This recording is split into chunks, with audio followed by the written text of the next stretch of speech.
Hey, what's up, everyone, and welcome back to Access Channel Comics, hosted by yours truly, V Banks. And today is episode 7, and we're going to be covering a few topics today. One of them is the Black Panther himself, and another one is the latest episode from Gotham from last night. First, to start off with Marvel Studios' Black Panther movie. Some great things are coming up out of this movie. It's great to see a movie come up and not be surrounded in controversy or anything. We've seen the cinematic debut of Black Panther just recently in Captain America Civil War, and most certainly he stole the show.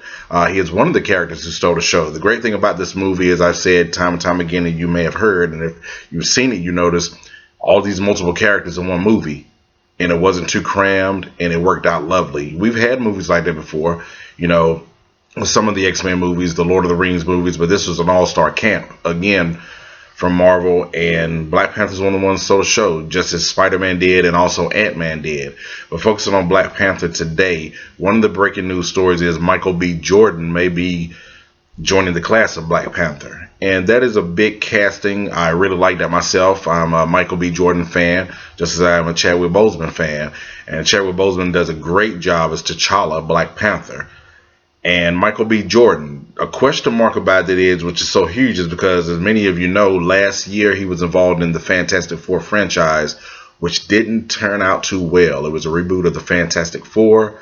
It was the actually fourth entry of the movie made, and the third time out of those 4 movies it was telling the origin story. And the way I feel about it is, I did look forward to the Fantastic Four movie last year, but I must admit it was the first time I ever got discouraged into going to see a movie. I've seen plenty of movies in my life. I'm grateful for that, whether going to the theaters, waiting forward to later on, I'll be able to look at it from home or over someone else's house or something like that, or get invited to an event. But Fantastic Four 2015, the first time I ever just did not, after a while, want to see a movie. I was going to go see it, but there was so much negative talk about it, and maybe I shouldn't let it influence me like that. But if you hear enough things, times like that, you're going to kind of believe it. So critics do their jobs. Do not get me wrong, and they have a right to do their job, right to discuss their opinion. But sometimes certain reviews can sort of crowd not to go. And when you start to hear from the fans themselves, that can also partake in it. As we've seen with Batman v Superman: Dawn of Justice, which is a different case. Although it wasn't received critically very well, Batman v Superman: Dawn of Justice is still a huge financial success. It didn't make the amount of money that we thought it was going to make, but still, it made a great amount of money. So that's a different story. But the reason why I bring that up is the critics, in a way, people were still hesitant to go after a while. So with Fantastic Four, that was the case, and it bombed. It did not do very well commercially or critically. And it's a franchise where Michael B. Jordan, at the status of his career, he's still up and coming. He's established and still up and coming. That's the great thing. But he really doesn't need the Fantastic Four franchise when actually they may need him. And I'm the type of person where, don't get me wrong, I'm a huge fan of the Fantastic Four. I like the Fantastic Four. My favorite version of them is the ones that ran on Cartoon Network. Had that awesome series, with Johnny Storm had the sideburns, the spiked hair.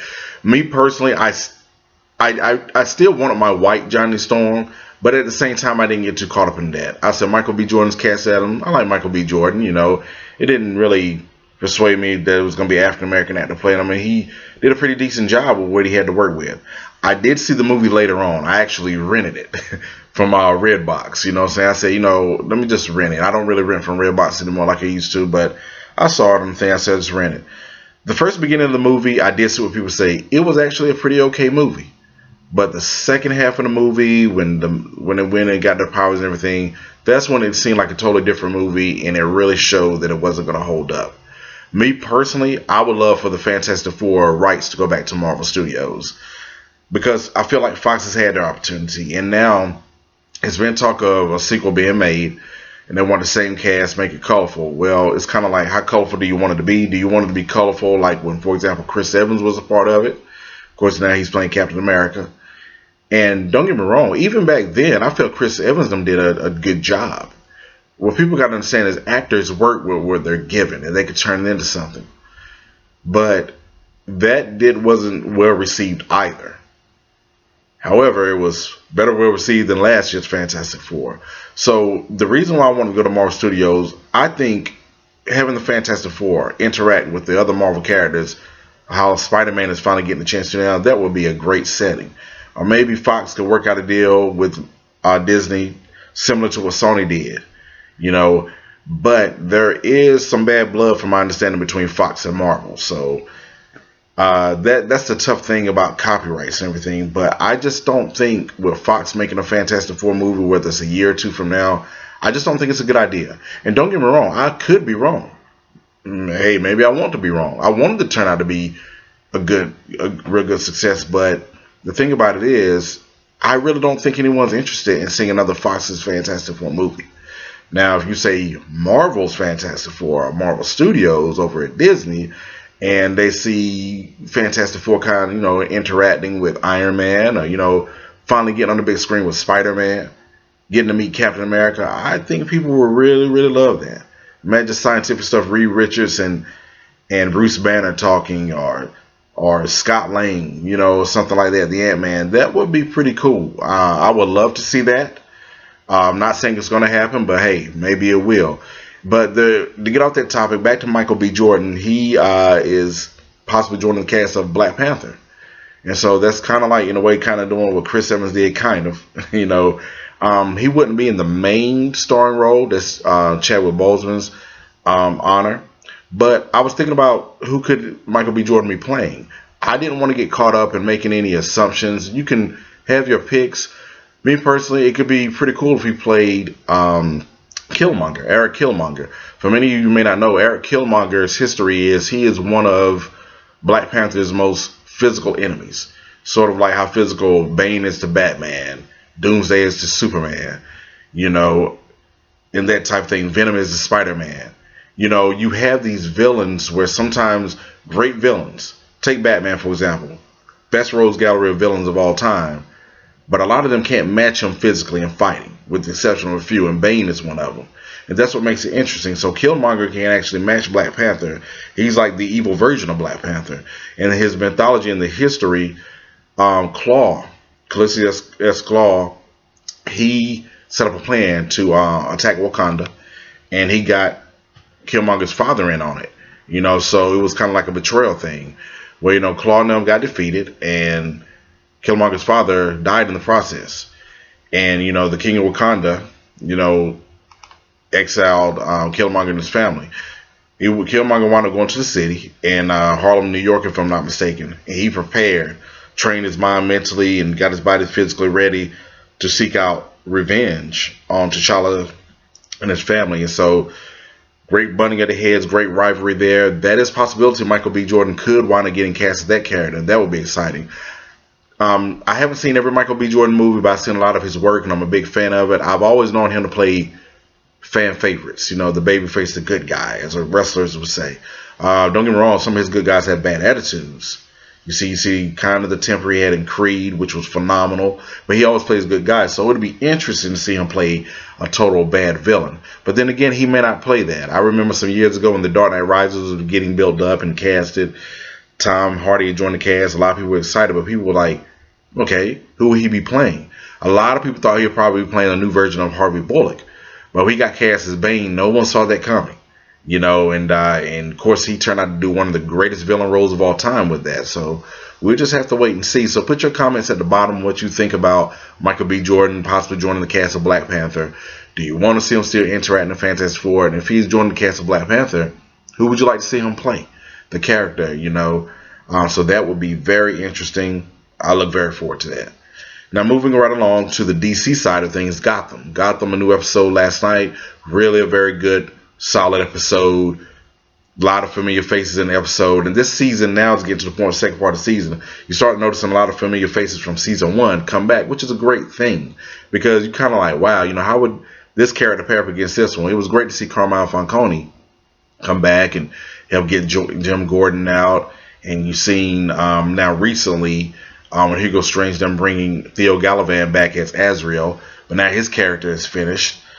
Now the great Fish Mooney has returned, and what I love what they did with her character, Fish came back the same, not completely 100%, even stronger this time. She has some type of power, so that'll be very interesting to see. And that, as you've seen with the electricity, she made the guy do what she wanted, and fixing her a grilled cheese sandwich.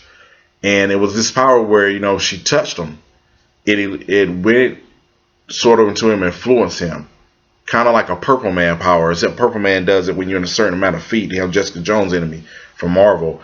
And he can make you do what he wants to do. If he wants to say, you go stand over there by the window, he can make you do that. But Fish could actually touch someone and do it. She's going to discover that power, and I think she's going to have some fun with it. So I always take a look at that. I was joking with someone the other day. I said, wow, Jada and her husband, of course, Will Smith, are both in the DC universe. Jada in the DC television universe on Gotham, and Will is in Suicide Squad, the DC cinematic, the DC extended universe. So that's great.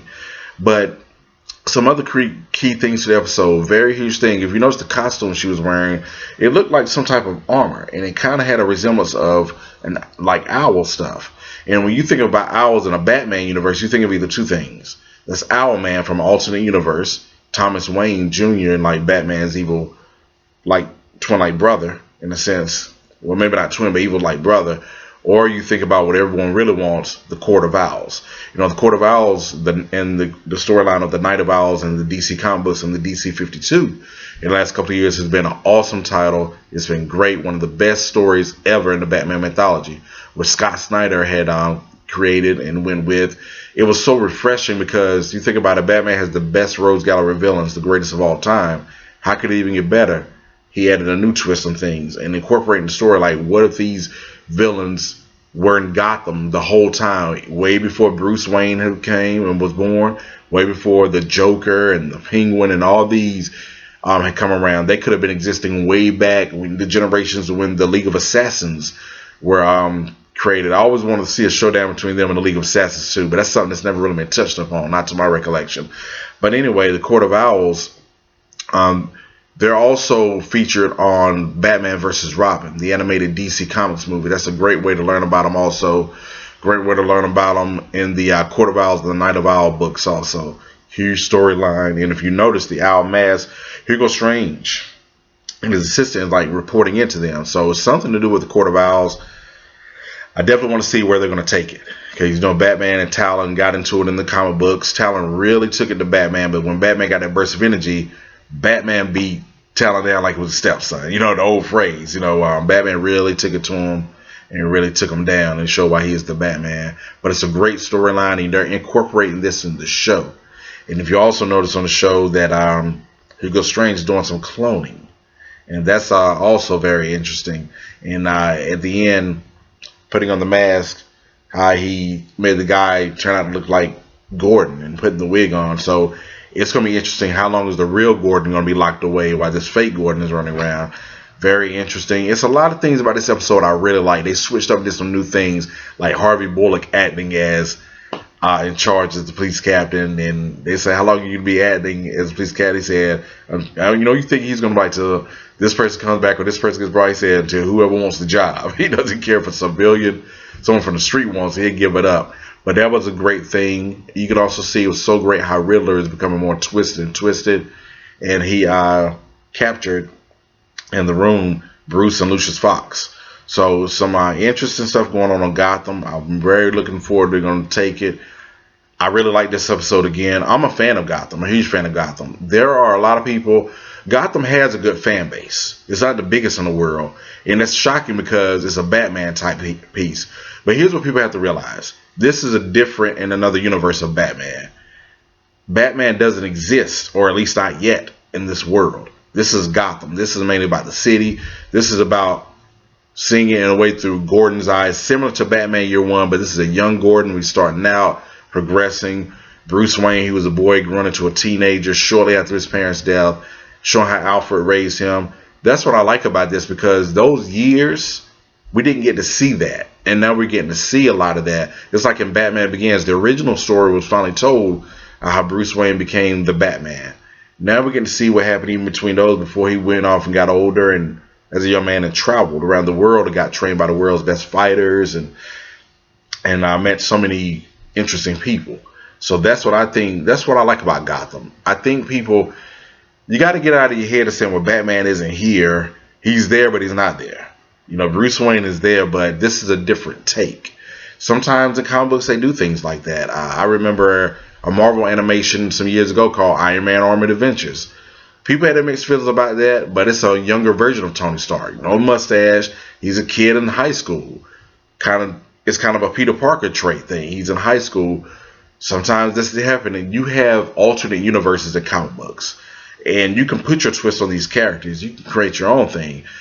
The only thing I always like to see sticking to the true key essential elements. And it makes me laugh that some people can look back with the Dark Knight trilogy. Bruce Wayne wasn't the world's greatest detective. Was he not?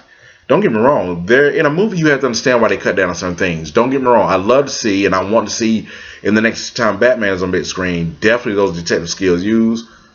But in Batman Begins, he used detective skills all day. Like he was taking a look at the hideout, noticing drugs that was in stuffed animal, and it was a lot of things like that in The Dark Knight also. Didn't do as much as in The Dark Knight Rises, but take a look at this. Key essential elements on Gotham.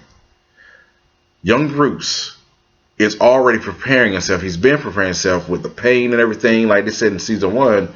Gordon said, Bruce, you don't have to do this to yourself. Hurting yourself is not good. But he's also portraying detective skills, which is going to have him become the world's greatest detective. So those key essential elements are there. It's just done in a different way. It's kind of like if you get an X-Men comic book. Sometimes you have variations of X-Men. They're older. Sometimes they're younger. You get something Gotham Academy. That's based on younger Gotham. And so it's some interesting thing. I'm a fan of Gotham. I like season 1. Season 2 is better. Season 1 was good. But season 2 is on a level of great. Not always great, but great. So that's what I like about it. I'd like to know what you think about it. Put your comments about last episode and overall about the show. Put your comments about last night's episode and things you think about it and where you would like for it to head. There's a lot of things going on in the entertainment business now to get off the comic book page. Like, for example, the new Lethal Weapon series coming out. Don't know a lot about that. That's very interesting. See, we live in a world today where if Lethal Weapon was going to come out maybe 10 years ago, if they were to reboot it, it would have been a movie. Lethal Weapon could possibly become a movie again someday. But Lethal Weapon, we live in a medium now where Netflix is booming. You can do the Daredevils and Jessica Jones and how the Fuller Houses, they get put on Netflix and stream. Because people love it. They can catch the episodes all together. And take a break and come back from the store or come back from traveling or working and watch those episodes. So now, the key thing is you have shows like Lethal Weapon, which is coming to Fox. You get these rebooted shows. It's rumored that I heard last year that the A-Team was possibly going to get brought back in, but put on Fox this time. So it's interesting. And to see some, Damon Wayans is playing Murtaugh. Don't really know the actor who's playing Riggs. I did see the trailer. He's keeping it real to the Riggs, but he's doing it kind of a different way than Mel Gibson played it. I don't think he doesn't look as crazy or doing the crazy like how Mel Gibson did. And Mel Gibson was like a madman doing the role, and I love the way he did the role. This guy is a little bit more on the kind of like if you take Wolverine. If you remember, Wolverine could be so savage and beastly, but when Wolverine was on X-Men Evolution and Wolverine X-Men, he was more of a calm down Wolverine, more in control. So it's like that. So that's very interesting. They have the Rush Hour television show right now. I haven't caught that show or anything, but it's interesting to see with these movies and shows when they get rebooted and everything. I got word that CBS is ordering a pilot episode of MacGyver. Now, they just go to show, I'm looking at all this, I'm getting very old because these roles are being recasted now. Just like how Mad Max got recasted. So think about it. Richard Dean Anderson began playing MacGyver. If I'm not mistaken, it was 31 years ago this year, 1985. And MacGyver is one of the greatest shows of all time. Lasted 7 seasons, could have went on longer, but it was ready to end it. So it's interesting. I got my takes of why I like to see what they will do with shows and movies. Like Supernatural. Still love watching Supernatural to this day. Supernatural may soon have the record for being the longest aired television show on the CW maybe. Smallville has it because it transitioned from WB to CW. Smallville ran 10 seasons. Supernatural is in its 10th or 11th season. It was on WB and transitioned to CW. But it's amazing how Supernatural has lasted so long and is still great. I would love to see when they end it, them take it and do a movie with it. Just to finish it up, to finally make it to the big screen. Same 2 actors. Give it a little time. and maybe bring it out maybe around like near Halloween or something like that, around October. I think it'd have a nice box office run. But it's a lot of things I would like to see in the entertainment world. Those are some things that was on my things today. Mine, like Black Panther and how Gotham was on my mind. Talking about the casting of Michael B. Jordan and all. So it'll be very interesting to see how these things go. So I would like to see what a lot of you think. You put your comments at the bottom. Click the subscribe button if you like this video. And we're going to end things right there. And just remember, Access Channel Comics is loaded up every Tuesday and Saturday coming your way. And always remember, there are many, there are few. But always remember, Access Channel Comics, there are none like you. See you later.